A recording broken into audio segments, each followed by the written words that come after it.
Salut les amis de eSport TV, merci encore de la confiance renouvelée, merci de des likes, merci de des abonnés, merci également d'y ici les commentaires les amis de eSport TV, mbokki sénégalais fait pour les Monténègres, 14 régions du Sénégal, àdduna war ngeen këpp ñu ngi leen di jaajëfal ñi tëdd ci lal hôpital yeeg ci kër yi ak aussi ci kaso yi fàttewuñ leen benn yoon ñi dëddu àdduna suñu borom yàlla na leen xare àjjana fi daw si gars yi, on avance ensemble, le plus important gars yi également woy leen di abonné en route vers les 100 000 abonnés et même plus gars yi inchallah avec des nouveautés yoo xam ne mi ngi yegg si actualité oblige gars yi tey dañuy waxtaanee ci li nga xam ne nag moom mooy Rassoul Ndiaye jeune bi nga xam ne actuellement mi ngi toj foofu noonu de Ligue 2 française moom nga xam ne Oumar Daf mi ngi koy propulser vers l'équipe nationale du Sénégal loolu nag naa ci indi ay leeral ak Rassoul Ndiaye mi nga xam ne aussi moom pare na pour ñëw dinañ wax aussi ki nga xam ne mooy Nasser Largué mi nga xam ne il a fait ses adieux à Bamba Dieng ak aussi stade Demba Diop bi gars yi doon xaar woon leen actuellement nan la war a mel loolu la ñuy waxtaanee Inch'Allah Rabi par rapport ak VAR bien encore suñu Lions yi le jeu concours continue jusqu'à vendredi ñu wax kan mooy gagné ak lan la kooko di gagné entre autres bu ñu jógee ci beneen semaine bi nag on va reprendre avec tout le monde de manière générale gars yi mais surtout les amis merci encore pour la confiance renouvelée dañ koy commencer donc li nga xam ne mooy stade Demba Diop maquette stade Demba Diop bi nag gars yi ñu ngi wax stade Demba Diop kan lañ ko war a kan moo ko war a defar et tout kañ lañ ko war a defar xamoon nga ne waa gouvernement bi ak ministère des sports dañ ko diligenté jox ko ki nga xam ne mooy waa fédération ñoom ñoo jëloon li nga xam ne mooy initiative bi pour daal di koy defar mu nekk stade fédéral maquette baa ngi nii nag stade Demba Diop nii la war a mel bu fekkee ne pare na gis ngeen li ngeen gis ne en vert bu ndaw mooy stade d'entraînement bi stade d'échauffement bi ngeen gis li nga xam mooy Marius Ndiaye stade bi ñu war ko rénover lii daal la ñu gars yi bëgg li nga xam ne aussi mooy waa fédération waxoon nañ ci courant 2022 bi dinañ ko lancer commencer activité et tout donc stade baa ngi na et pendant ce temps aussi le stade Abdoulaye Wade gars yi fi mu ne nii macha allah stade boo xam ne ñëpp ñu koy ñee lu tolloog ay équipes yu bëri ñu ngi bëgg a jouer li nga xam ne mooy seen match barrage coupe d'Afrique fii si stade Abdoulaye Wade ndax ñoom seen i stade dëkk yi dafa nekk stade yoo xam kenn homologué wu ko donc ñoom dañoo bëgg ñëw jouer ko Sénégal ñu ngi wax nag ay dëkk yu ci mel ne ay Gambie entre autres ay Guinée dëkk yu bëri daal ñu ngi bëgg a jouer ci stade bu bees bi di ngeen gis nag di Betis Séville bu ñoom donc Youssouf Sabaly ñoom nag ils se sont pavanés dans les rues de Betis pour wane seen trophée bi ak seen victoire ba ñu am ñu ngi noonu Youssouf Sabaly ak ay coéquipiers si goxu Betis bi nekkoon nag ful bu bëri boo xam ne teew na fa doon leen xaar ah lii nag également di Walid Halilhodžić gars yi information yi mi ngi gën di avancé ñu ne Walid Halilhodžić actuellement donc waa Maroc la ñoo bëgg a séparer ak moom tudd nañ ñetti candidats yoo xam daal ñoom la ñu gis ne war nañ ko mën a remplacer mais ba tey daal rien n'est encore officiel tractation loo xam ne gars yi ñu ngi koy wax parce que fi mu ne nii Hakim Ziyech ak Mazraoui ñoom nee nañ tant que Halilhodžić mi ngi fa ñoom xalaatu ñoo ñëw sélection bi pendant ce temps nga xam ne mooy Julian Nagelsmann moom nag dafa dem seeti sapeur yi nga xam ne ñoom ñoo nekk foofu noonu ca Bayern de Munich passé ak ñoom benn journée saafonte ak ñoom remercier leen parce que également comme on dit le Bayern de Munich aujourd'hui c'est le club le plus titré en Allemagne mais ñu koy suivre bëri na ñi nga xam ne également bëgg nañ ko bëri nañu ñii di waa Youth League bi ñi nag ngeen di gis équipe bi nag équipe bu Benfica ñoom ñoo gagné li nga xam ne nag moom mooy Youth League bi ñoom ñi nga xam ne donc ñoo dóor RB Leipzig 6-0 donc ñoom ñoo jël Ligue des champions Youth League bi Youth League bi ñoom ñoo ko jël gannaaw bi nga xam ne ñoo ko jëloon 2019 Benfica ñëwaat na jël ko 2022 bi mais aussi du côté de l'Angleterre gars yi Angleterre depuis 37 ans gars yi ñu ngi woon noonu ne alcool dootu dugg ci terrain yi selon les informations déwoon nag dañuy commencer di commercialiser alcool bi ci biir terrain yi maanaam supporters yi mën nañ utiliser li nga xam ne mooy boisson alcoolisée yi au niveau des rencontres en Premier League foofu noonu ci Angleterre ba tey nga xam ne Liverpool mooy aujourd'hui équipe bi détenir record nga xam ne 46 matchs ngi nii ñoom considéré wuñu penalty loolu macha allah laf cat pour waa Liverpool ñoom fi ne ñoo battre record boo xam ne Manchester City moo ko yoroon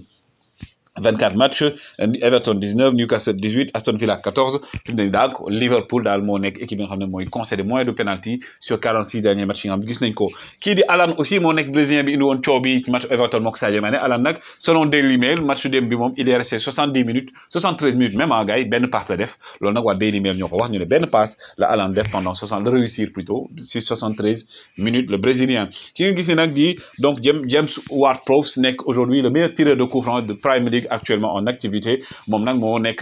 deuxième parce que ki battre record bi mooy David Beckham nga xam ne il a 18 coups francs transformés en Premier League David Beckham la légende de Manchester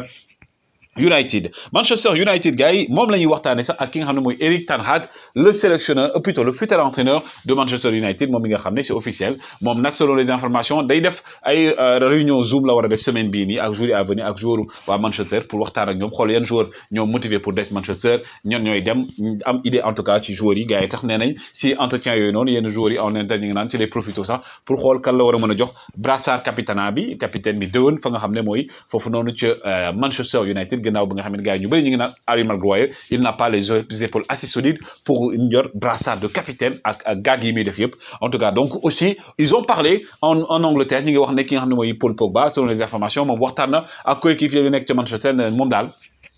ren mooy nekk dernière saison ci Manchester dafay jóge loolu la gars yi wax mais Paul Pogba n'a pas encore confirmé en tout cas cette actualité mais gars yi loolu la ñuy wax du côté de Manchester United également gars yi pour vous dire football dafa graaw ki ngeen gis nii di De Gea daaw gars yi bëri ñu ngi wax naan De Gea dafa war a dem ban dañ ko war a jaay il n'est plus performant et tout fi mu ne nii nag waxum prolongation le Manchester United di wax avec l'Espagnol nga xam ne plus de 3 ans et quelques gars yi mi ngi foofu noonu ci Manchester David De Gea le gardien espagnol aussi Manchester City nag ñoom actuellement inquiétude autour de Harry Maguire ak John Stones tey conférence de presse kii di Pep Guardiola ne la ñaar ñu waruñu jouer ndax John Stones depuis match bi nga xam ne moom lañu amoon ak Atlético ba léegi il est blessé Stones depuis Brighton ba léegi gars yi joué wul donc actuellement daal ñaan ñi waruñu jouer demain ñi ngi wax naan ki nga xam ne mooy Gabriel Jesus de jouer latéral qui ne Pep Guardiola nee na il n'en est pas question et du côté du FC Barcelone Robert Lewandowski le meilleur buteur d'Europe actuellement moom la gars yi Barcelone bëgg a jënd ren ji confirmé ko Lewandowski nga xam ne ba léegi prolongé wul contrat ndax li ñu koy proposé du côté de Bayern arrangé gu ko ba léegi moom ñi ngi wax ne Barcelone moom la bëgg a indi en même temps aussi indaale ki nga xam ne mooy Rafinha le joueur brésilien de Leeds mi nga xam ne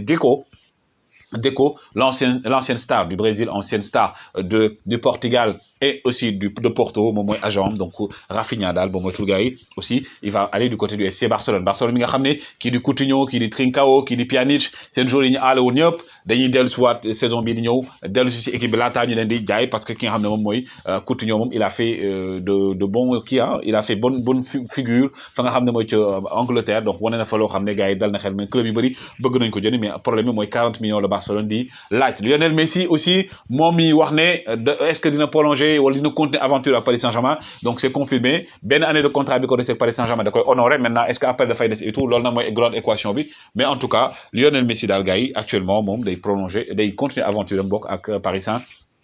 Saint-Germain Neymar moom nag Neymar actuellement gars yi moom it gars yi gis ngeen ko gannaaw bi nga xam ne jël nañ championnat bi Neymar dafa ne joueurs yi nga xam ne supporters yi ni ñu ko doon yuuxee tout mu ne ñooñu bu yeboo ñu noppali ko parce que man dese na ma 3 ans de contrat te fii laay toog donc bu yeboo ñu nopp wala boog ñu wut ay air ndax dina yuuxu ba sonn moom nag actuellement gars yi ñu ngi naan Barcelone dafa bëgg Paris Saint-Germain dafa bëgg débarrasser aussi moom mais loolu ce n'est pas encore confirmé mais c'est confirmé que ne ki nga xam ne nag mooy Nasser Largué nga yor centre de formation boobu noonu ca Marseille moom officiellement il va quitter Marseille pour des raisons personnelles loolu la ñu wax Nasser Largué nag gars yi moom mii moo lancé woon Ahmadou Bamba Dieng moom moo lancé Bamba Dieng gannaaw bi nga xam ne daaw Villas-Boas dafa jóge Marseille nekkoon ci benn crise mu ñëw yor équipe bi lancé ay jeunes yu mel ne Ahmadou Bamba Dieng nekk révélation ba tey Bamba Dieng ñëw prolongé contrat am ci équipe professionnelle moo tax il a fait ses adieux à Marseille et à Ahmadou Bamba Dieng Nasser Largué mi nga xam ne c'est un grand monsieur boo xam ne il a beaucoup fait pour le centre de formation de Marseille bi nekk foofu noonu ca Marseille ak également bi nekk ca Maroc ak yeneen gox yi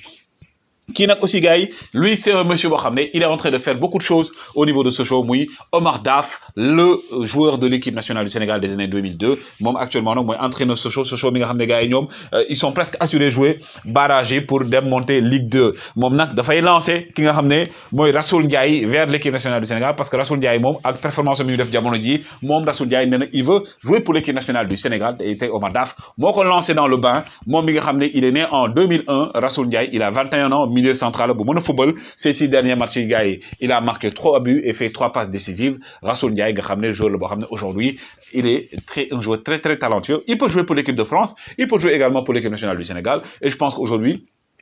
pioche bu baax la pour l'équipe nationale du Sénégal notamment pour équipe nationale olympique bi U20 et tout parce que tey il faut que ñu am benn étape bu ñu jàll parce que joueurs yi nga xam ne mën nañ jouer équipe nationale bëri nañ ñëpp mënuñoo ñëw équipe nationale A mais ne serait-ce que gars yi teel leen a woo Demba Mbaye teel leen a woo et tout Rassoul Ndiaye mi nga xam ne mois de mars bi ñu génn gars yi moom lañ fal meilleur joueur foofu noonu au niveau de Sochaux Montbéliard nekk joueur boo xam ne athlétiquement il est bon il mesure 1m79 il a beaucoup de talent il est dans une phase de progression mën na progresser gën a yokk progression et que Omar Daf tey mi ngi koy jox confiance Omar Daf mi nga xam ne il fait partie des rares Sénégalais yoo xam ne même l'unique Sénégalais bi nga xam ne mi ngi évolué foofu noonu ci Ligue 2 en tant que entraîneur di bousculer wu ak tubaab bi et tout de wan ne moom mooy moom instant yi ci cadre nga kàngam yi la bokk donc Rassoul Ndiaye donc qui a déclaré son amour à l'équipe nationale du Sénégal donc actuellement donc Sénégal jot na aussi ñu gestu xale yëpp yi fa nekk binationaux yi pas forcément ñu ñëw intégrer équipe nationale A bi mais ñu jaar ci olympique yi jaar ci yeneen catégorie mixé leen aussi attention ak jeunes yi ñu formé fii parce qu'il y a beaucoup de jeunes yoo xam ne Formose Mendy John Lopy bëri nañu gars yi et tout yoo xam ne ils peuvent apporter